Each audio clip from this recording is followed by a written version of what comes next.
Born into a family devoted to public service, Eunice Kennedy would herself answer that call closest to home. Young Eunice took her abilities, combined with her deep religious beliefs, and went in search of answers. That lifelong search has taken her to places where few were willing to venture. It was social reform that sparked something profound within Eunice. Her passion and her early work led her to those who were neglected or marginalized in society. In 1953, Eunice married Sergeant Shriver, who shared her passion. The two would work side by side in search of a new focus for the Joseph P. Kennedy Jr. Foundation.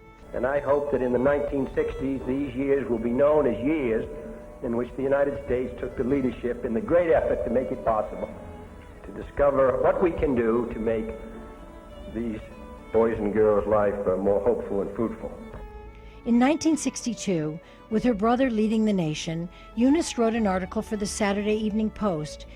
Here she openly shared what had been hidden in misplaced shame in society to make one of the most significant contributions to our nation's awareness to the need of research of mental retardation. In personal and universal terms, it would tell thousands of families affected by intellectual disability that they were not alone and that above all, there was hope. But knowing that words alone would not change long-held attitudes about intellectual disability, Eunice would apply the love of sports embraced by her family to bring life to her vision at another level. With the loving support of her family, she would begin her life's work literally in her backyard. Affectionately dubbed Camp Shriver, Eunice didn't expect miracles at her camp, but miracles happened. Camp Shriver was a place where people with intellectual disability were not only encouraged, but more importantly challenged in what was the arena where the groundwork for her great gift to the world was born.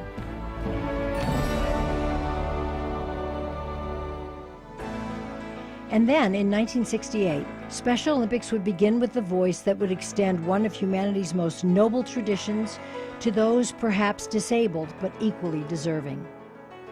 In ancient Rome, the gladiators went into the arena with these words on their lips: "Let me win, but if I cannot win, let me be brave in the attempt." The stands of Soldier Field may not have been filled that first year, but every athlete, official, coach, and volunteer had been profoundly touched. 40 years later, empty fields of dreams now glow with dazzling dreams fulfilled. And Special Olympics flourishes as one of the most compelling, most widely applauded, and most widely supported movements in global history. Today, Special Olympics has expanded into the farthest corners of the globe and offers over 2 million athletes in 169 countries an opportunity to enjoy the year-round benefits of sports training and competition through Special Olympics. You send a message to every village, every city, every nation. A message of hope, a message of victory. The right to play on any playing field, you have earned it. The right to study in any school, you have earned it. The right to hold a job, you have earned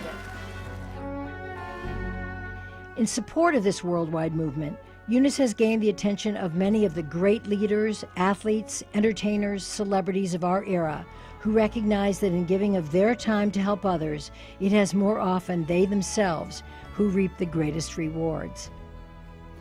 Eunice has also established and supported many significant programs that contribute to the well-being of people with intellectual disability, like Community of Caring and Best Buddies, while continuing her efforts to lead Special Olympics to new heights.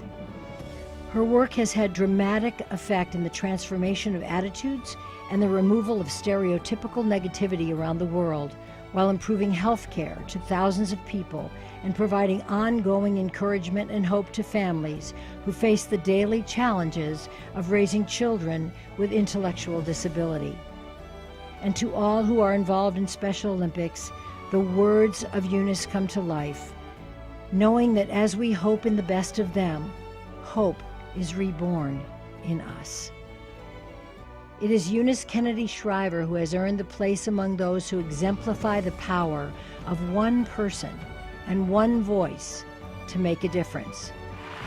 If you seek joy, come see the Special Olympians. If you seek peace and understanding, come see the athletes of Special Olympics. And if you seek courage or skill or strength, you come and see the athletes of Special Olympics. You are an example for the whole world. Founder of Special Olympics and International Ambassador of Love, Dignity, and Hope, Eunice Kennedy Shriver, a voice of change.